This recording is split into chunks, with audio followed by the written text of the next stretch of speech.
played the leading role in American radicalism after the Civil War.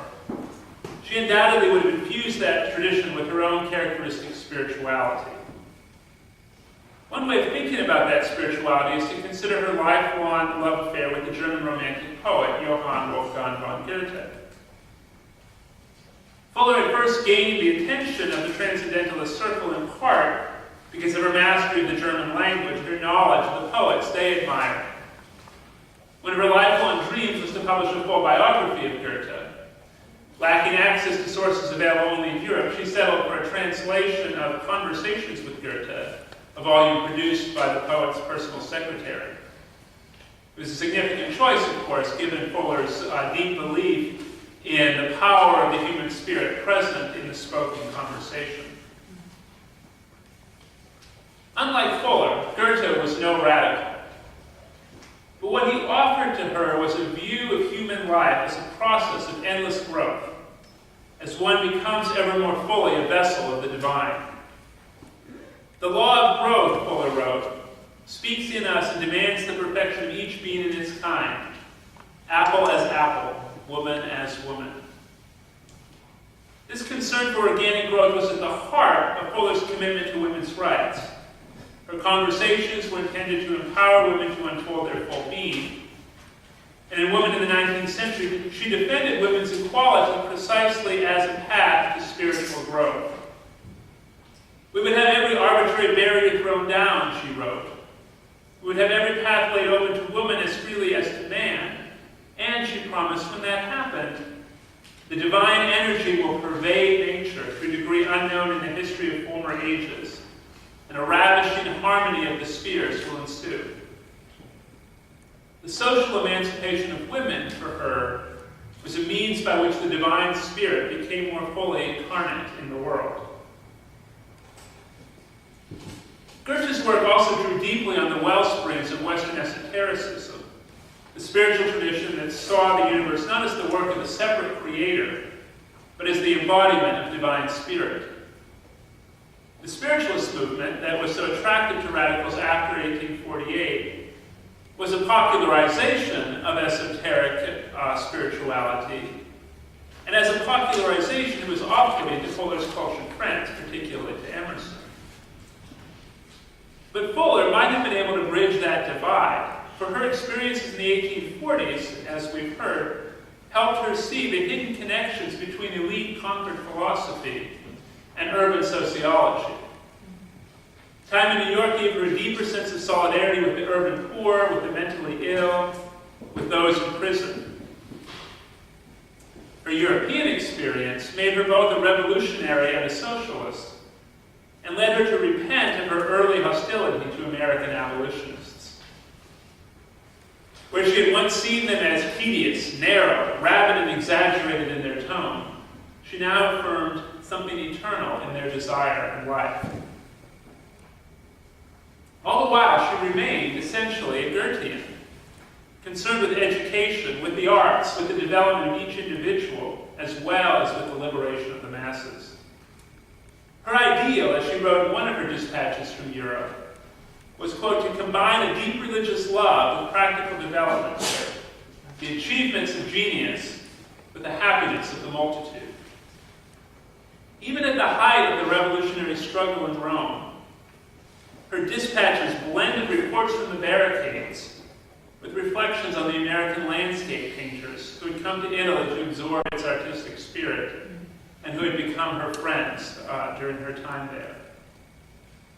Don't forget to dance when you're fighting a revolution. To quote another revolutionary. Fuller's blend of revolutionary faith in the masses and deep love of culture was shared by her friend Giuseppe Mazzini, whom she first met significantly when he was running a school for Roman refugees in London. Mazzini impressed her immediately as, quote, one who can live fervently but steadily, gently, every day, every hour, as well as on great occasions. This quality was most evident in his devotion to his students, many of whom had been living on the streets of London before he took them in. Comparing these students to the fishermen and poor people of Judea who had been attracted to Jesus' preaching, Fuller predicted that Mazzini's care would help them become the leaven of a new democratic Europe. Mazzini's faith in the divine spirit incarnate in humanity was such that he dared hope, and Fuller shared this hope, that the newly elected Pope Pius IX would not only embrace the democratic aspirations of the Roman people. Recall at this time the Pope was the political ruler of Rome in this vicinity, but would use his influence to transform hierarchical Catholicism into a universal religion of humanity. I believe in the inspiration of my immortal soul, Mazzini wrote in an open letter to the Pope, in the tradition of humanity, which shouts to me through the deeds and words of all its saints, toward the fulfillment of the divine law. And Mazzini made his appeal more direct. As father and educator of the world, he wrote to Pius, you can put yourself between two epochs and purify corrupt religion.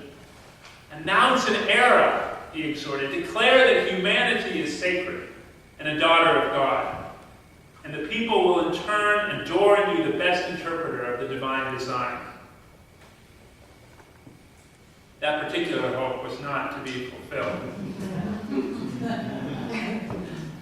Pius steadily backpedaled on his promises of reform, and by the time Mazzini entered the city, the newly declared Roman Republic, in February 1849, the Pope had already fled.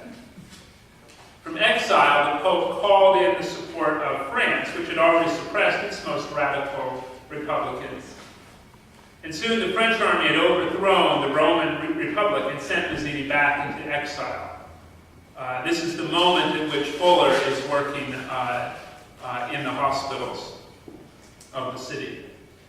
Actively participating in all these events, Fuller provided American readers with their only sympathetic account of the unfolding drama. In the same year, she gave birth to her only child, a fact, as we've heard, that she had to conceal from her readers because of the hostility of her husband's family.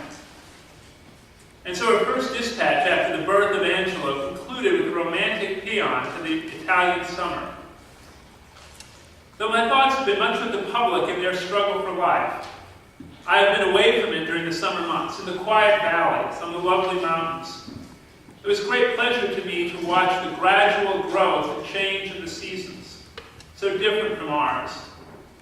I saw the fields first dressed in their carpets of grain, enameled richly with the red poppy and blue cornflower.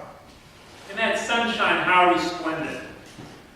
Then swelled the fig, the grape, the olive, the almond. And my food was of these products of this rich clime. Reading these words, we know what Fuller's original readers did not know. That the swelling she described was also in her own body. That the rich foods had nurtured a growing baby. That Fuller's hope for the revolution was also hope for herself. A woman almost 40, disappointed in love time and again, Fuller reconnected with the divine spirit in all nature as she became a mother. Her experience was perhaps akin to that of Dorothy Day, socialist of the 20th century, who was so moved by her experience of becoming a mother that she wrote a piece for a socialist paper about childbirth as, quote, a joy all women knew, no matter what their grief and poverty, unemployment, and class war. An article that was reprinted throughout the Soviet Union, even as its author became a Roman Catholic.